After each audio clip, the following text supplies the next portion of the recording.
বলল, ও ঠাকুর আমার অহংকার নেই, আর সাধুগুরুর চরণে তো আপনার চরণ পেয়েছি, আর ছাড়বো না, আর হরিনাম তো করবো বলে এসছি। বলে বেশ, আজ থেকে তুমি আমার কাছে থাকবে নরহরি, গৌরহরি বলছি, তোমাকে আমার খুব ভালো লেগেছে, আজ থেকে তুমি আমার কাছে থাকবে। তখন নরহরি বলছে, ও ঠাকুর একটা নিবেদন আছে। বলে এই দেখো, তুমি সব চাইলে তোমাকে দিলাম, তো আমার চরণে থাকবে, আবার কি চাই? বলে ওই যে দূরে দাঁড়িয়ে আছে না আমার দাদা, আমার সঙ্গে এসছে, ওই আমার দাদাকেও আপনার চরণে ঠাঁই দিতে হবে। দেখেছেন, খেতে গেলে খেতে চাই কোথায় আছে না, ওকে ঠাঁই দিতে হয়নি, আবার ওর সঙ্গে দাদাকেও ফ্রি দিতে হবে। যেই না বলছে আমার দাদাকেও ঠাঁই দিতে হবে, গৌর হরি বলছে কান খুলে শুনে রাখো, শুধু এই জন্মে কেন, আগত 100 জন্মেও তোমার দাদাকে ঠাঁই দেব না, আগত 100 জন্মেও তোমার দাদাকে আমার চরণে ঠাঁই দেব না, ঠাঁই দেব না। দুই ভাই তো অবাক, সে কি দুই ভাই একসঙ্গে গেলাম গৌর হরির চরণ পাবো বলে। আজকে ভাইকে একবার দেখেই বললো, এসো আমার কাছে, সব ভালো লেগেছে তোমাকে, আমার চরণে থাকো।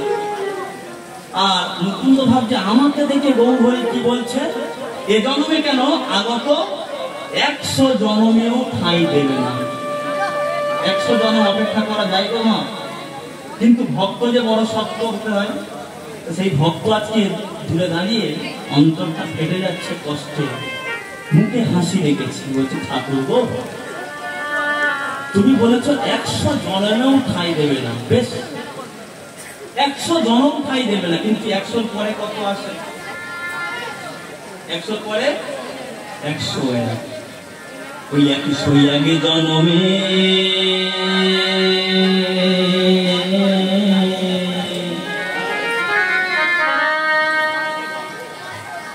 আমায় কৃপা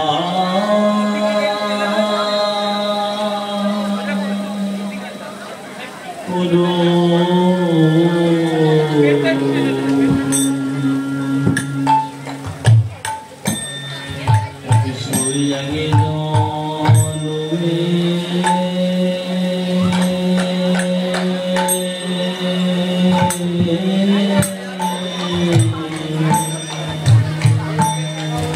আমায় কৃপা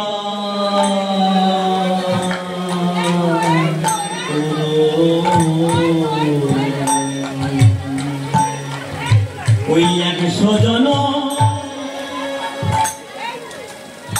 না হয় আমি কেঁদে বেড়াবো,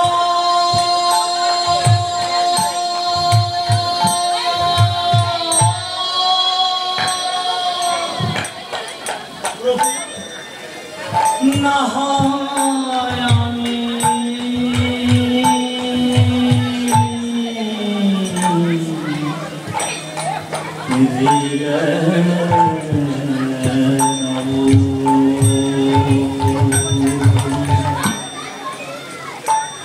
একই সরিয়াগে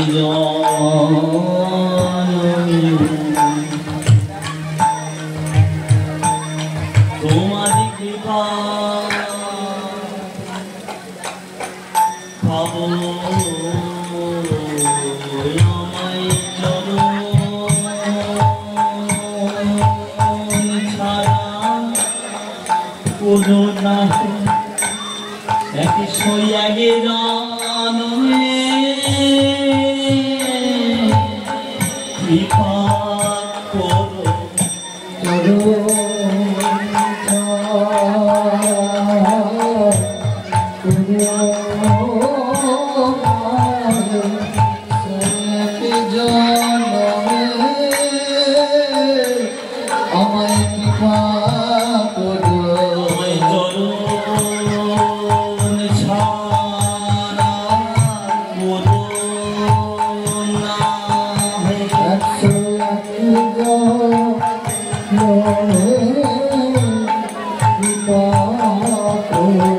আমায় করো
তোমার যে এত ধৈর্য আমি তা পরীক্ষা করলাম 100 জন্ম না হয় তুমি 101 জন্ম আমার জন্য অপেক্ষা করবে না এই জন্মে আমি তোমায় কৃপা করলাম